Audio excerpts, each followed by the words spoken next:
A village in Israel's Western Galilee, built in the early 1950s, on poor, rocky soil, with little water, all but abandoned today.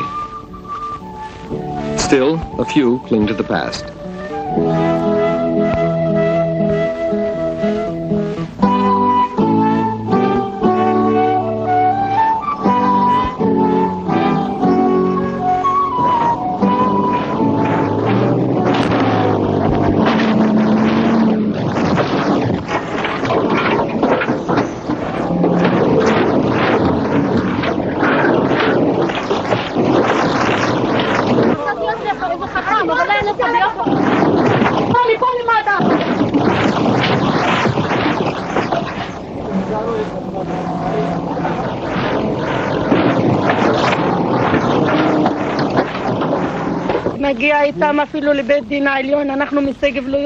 We'll take them to the Supreme Court.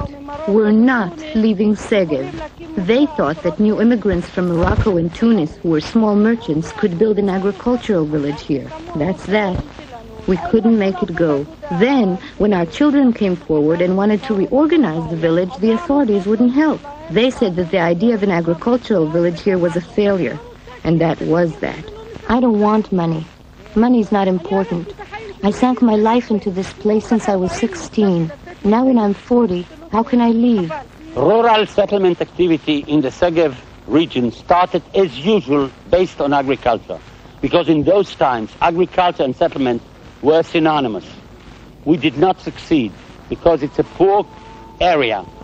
The soil is poor, water is scarce, and there are no advantages.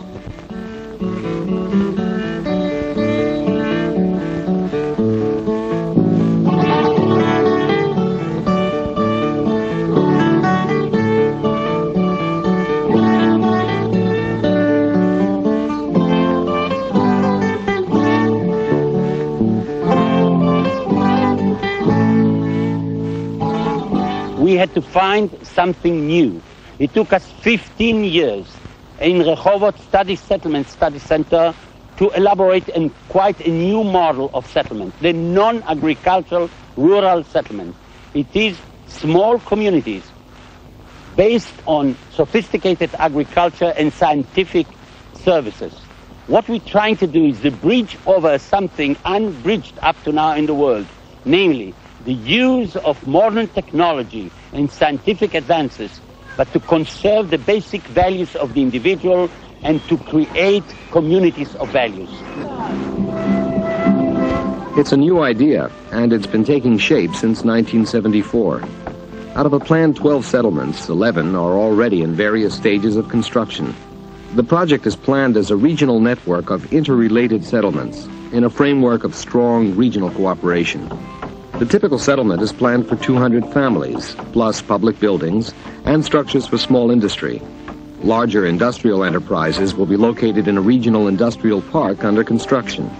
The heart of the plan is a regional community services center, which will house education, health, cultural, and administrative services for all the settlements in the Segev area. Industrial production requires larger scale production units and more variety in manpower than agricultural production, or than can be supplied by any individual settlement. The regional framework creates the basis for a fruitful joining of forces and was largely determined by economic needs. The little tree in the middle, you see, that's where my house is going to be, all the factories. Then the two trees is where the Modon is, and moving to the left, the Beit Knesset. Participation of the settlers in the planning and implementation has been and continues to be an important part of the Segev project. The planners and the settlers share problems, frustrations, and successes. Down below that is the... Shorashim is one of the newer settlements under construction.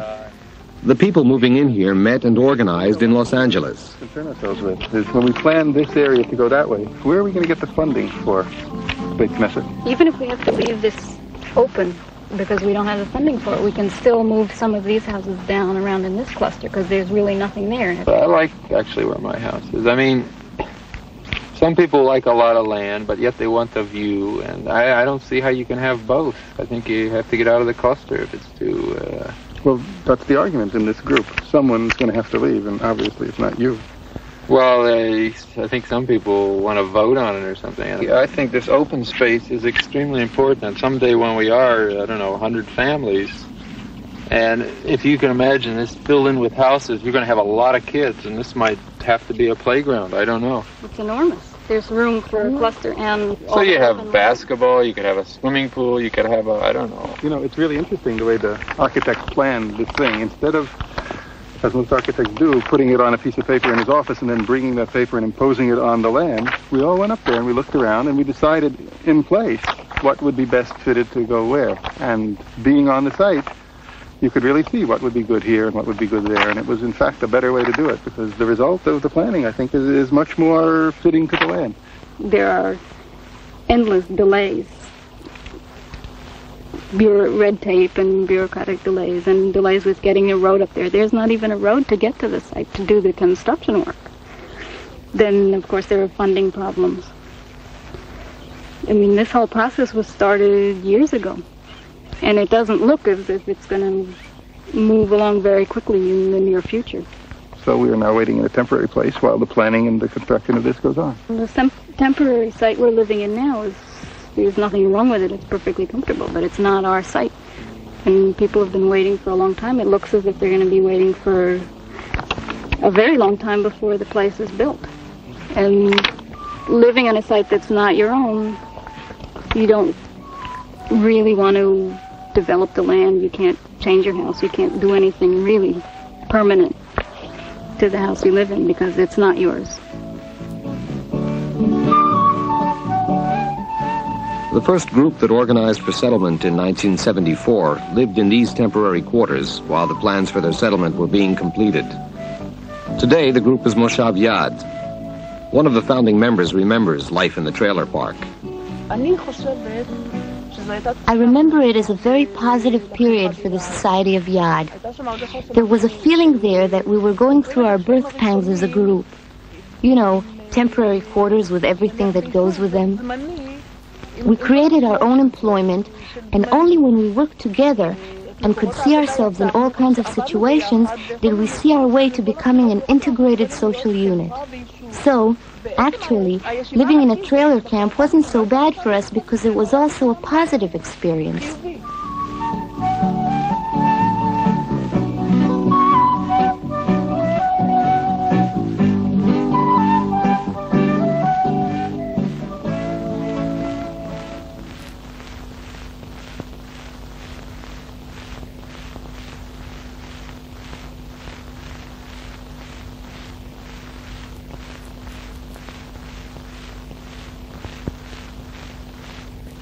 At Hararit, another new settlement, meditation helps the group to forge a common identity.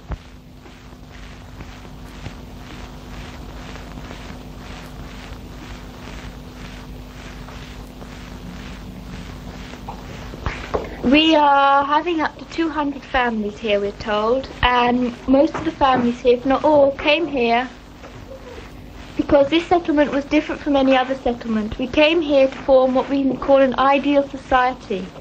For an ideal society, you need an ideal person, and it's through the transcendental meditation technique that the people see their own lives improving. So most people here are vegetarian or not? Most people are vegetarian here, I believe. People that aren't vegetarian eat meat outside of the community because it's difficult for them to get meat here. Where do you get your vegetables? Personally, from the garden. At the moment, we've got a lot of pumpkin, eggplant, zucchini, tomatoes, peppers. We haven't managed lettuce yet, but I hope we will soon. And we may have a collective eating place. It'll definitely save a lot of time, and it's definitely pleasant to meet over food. This may develop if we have a budget for it. But collectively, no, it won't turn into a kibbutz. I don't think most people want to make their own livings independent, and they prefer to have their own incentive, whereas kibbutz does kill a lot of incentive.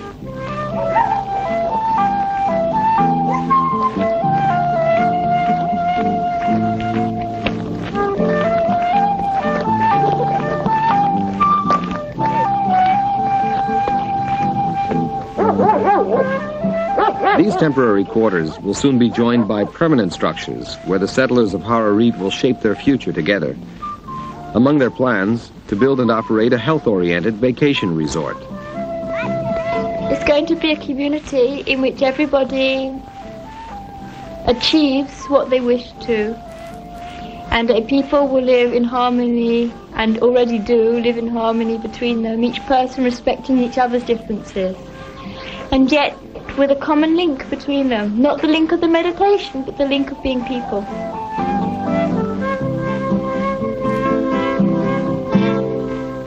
On a neighboring hill is the industrial village of Manof, whose settlers are immigrants from South Africa.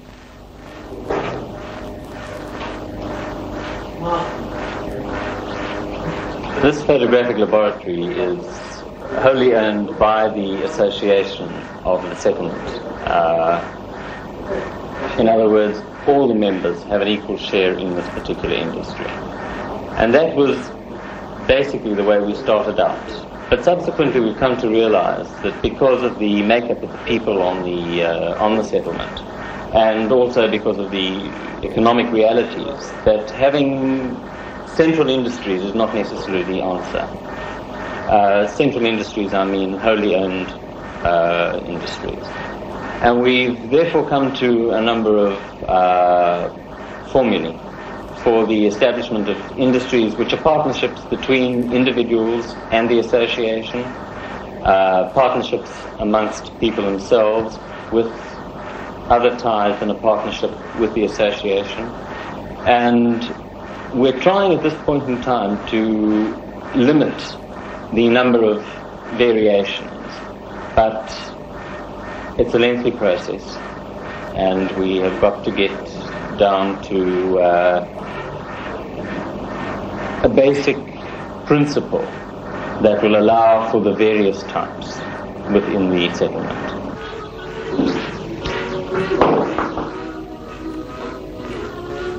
The possibilities are very vast to be able to have your own business for yourself and to be able to live amongst people. All my life I've lived in a town and it doesn't need it.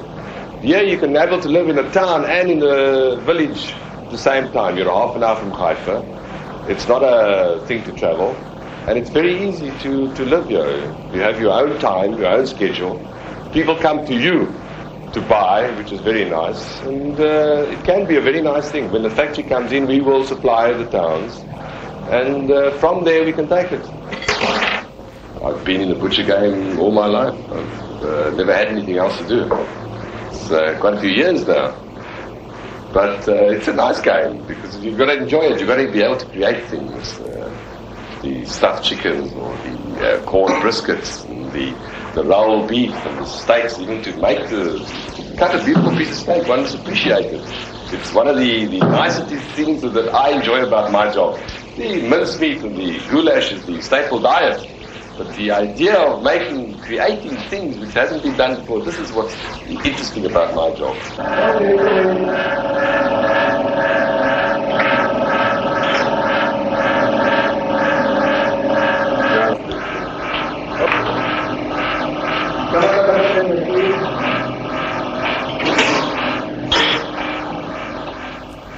We cut and polish cubic zirconia, which is a diamond simulant. It looks exactly like a diamond. We export the stone and we sell locally from the factory here. We set into 14-karat gold jewelry, which we sell to tourists in the factory as well. Tourism is becoming an important factor in the Segev region, and new enterprises are exploiting this market. Well, why don't you show him this one I like? Yes. Did we show that one too? No. I mean, this one. Yes. This is the river. Yeah, there's something else. This is from you one. Do you want to listen? Dave, another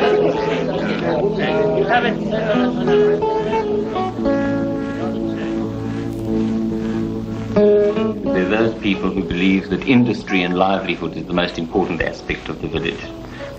And there are those who believe that the community, from a social aspect, is the important part of the settlement itself. And Unfortunately, it's a closed circle. The one follows on the other. You can't have a good social group unless everybody is satisfied and is earning a reasonable living and is not frustrated by what's happening to him in his daily life. But on the other hand, if you have a strong social group, you should be able to withstand the hardships, including economic hardships, that come about in a group like this.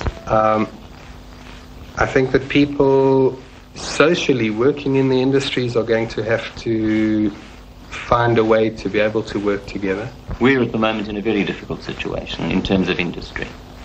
But if one takes examples from other communities and other moshavim that are around us, they seem to have overcome that. And the question is why? Whether togetherness is strength and whether Manuf is suffering because of the strong school of thought here for independence of the family. That's the point we're at the moment. And whether we're going to have to try and precipitate some sort of confrontation in an attempt to get somewhere. And whatever spins off will spin off. If people can't identify with the outcome of that confrontation, then they might not find their place here. But that is definitely one of our problems at this point in time. I think another problem here is the situation we are in Manov, the isolation of Manov from Israel, the physical separation. It's so difficult to absorb anything that happens to Israel if we're so far away from Israel. It's just a question of time. I really believe it's a question of time.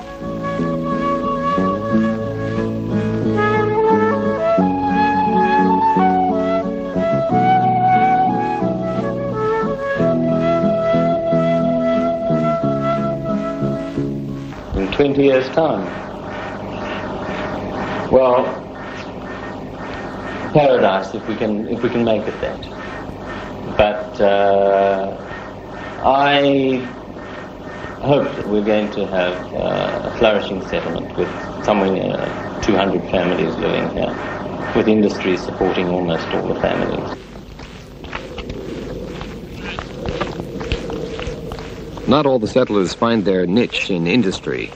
Some seek the physical tie to the land, though most agriculture here in the past has failed. Chania was built as an industrial moshav, and eventually people in the Gush started getting interested in agriculture, and few people on the various yeshuvim and moshavim in the area decided to, let's say, jump in on the bandwagon and take advantage of this agricultural interest. And I'm one of them. I decided to go into farming sheep. One of the few feasible uses of the land in the region is for grazing livestock. Other related initiatives are in high technology, sophisticated agriculture. I was a diamond polisher. Yeah, it is. It's not for me, diamond polishing. I prefer being with nature, being with the land, and most of all being with animals. That's why I went in for sheep farming. Boy.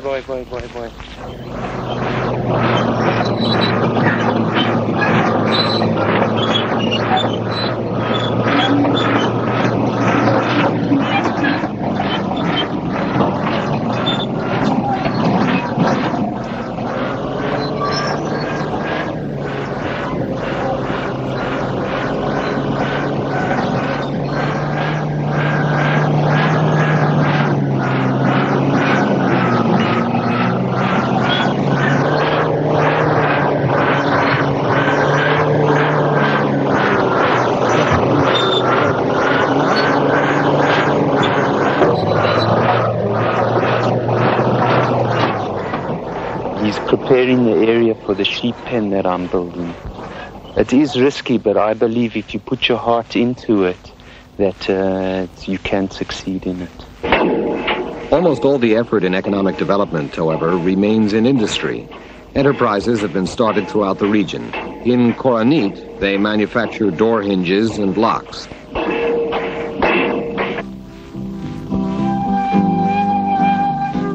In Moshav Yad today, industry has taken on a highly sophisticated direction.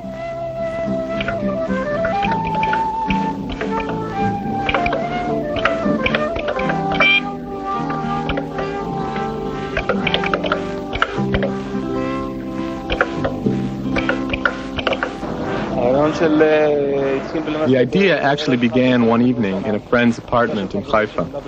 A group of friends who were all studying computer science at the Technion came to the decision that they wanted to do something more in life, settle in a rural area, establishing some sort of way of life different from existing forms, something that could combine rural settlement with realizing our social goals and working in our professions. An industrial cooperative settlement based on high technology industry and computers was what we decided to set up. When we finished our studies at the Technion, we moved to the trailer camp. The people who were computer professionals went to work in various places in Haifa in order to gain on-the-job experience. We actually built the computer business in those years. We invested in hardware, and during the years made our reputation in the business and established a software house, which is one of the best and most highly thought of in Israel.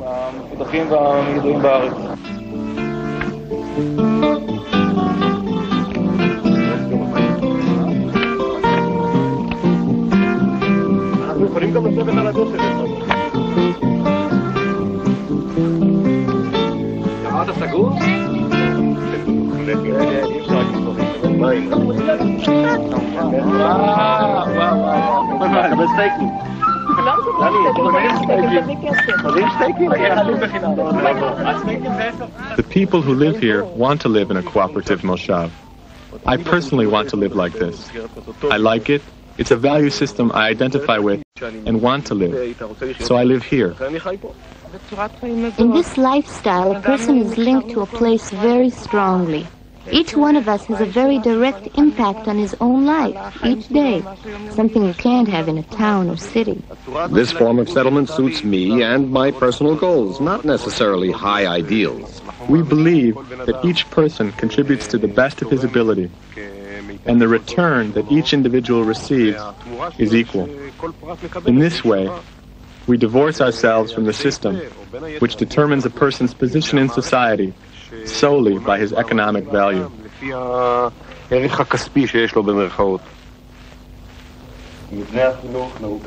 architect's office at Yad planned Segev's Regional Service Center, taking their needs and their neighbors into account.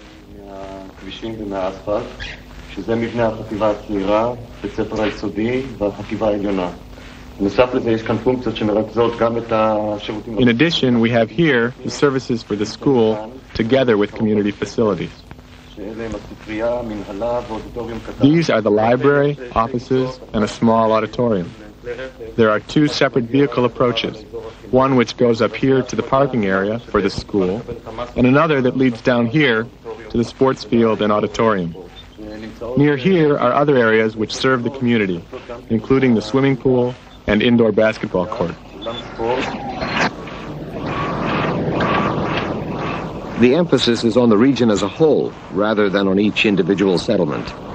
With no large tracts of farmland separating the villages, the regional layout is compact, an advantage exploited to develop high-quality services in a central, more economical location. The participation of the settlers also extends to establishing a regional government council and defining its boundaries.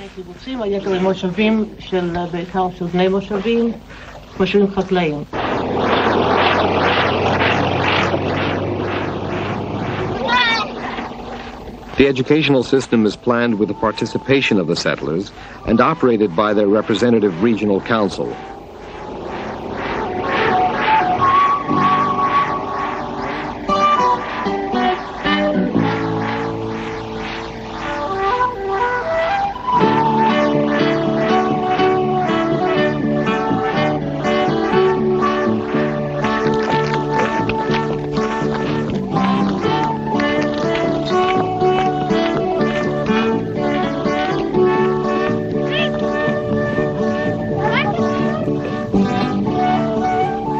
The school system is founded on the most advanced educational concepts, such as the open classroom and independent learning groups. לכבודך שוב תופיע מקהלה של ליבות ציבורים.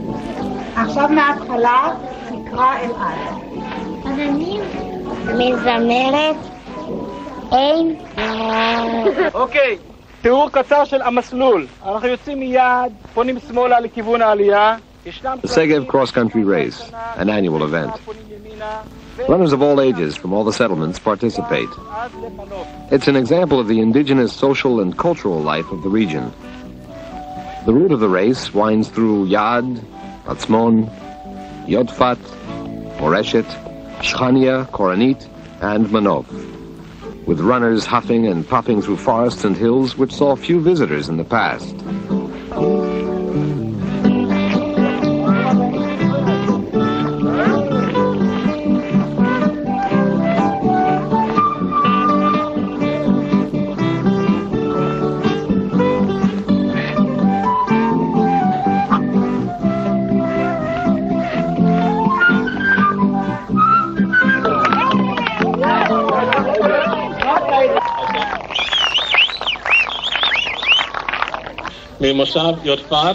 The winner from Moshav Yodfat in 54 minutes, 23 seconds, Amram Vardi. Another day, another ceremony, in celebration of a new settlement and a whole new idea. Mitzpeh Aviv belongs to that very strange, fascinating new idea of non-agricultural villages, namely cooperatives, community cooperatives, which aims to develop sophisticated industries and highly developed services. It is something absolutely new because usually industry and high developed services is a symbol of town, of big cities, of metropolitan development, which does not give way for the expression of the individual, does not nurture communities of values, which we saw much need for the future of our country and the future of Western civilization. Therefore, the new notion of creating village communities, rural communities, based on industry and services is an absolutely new idea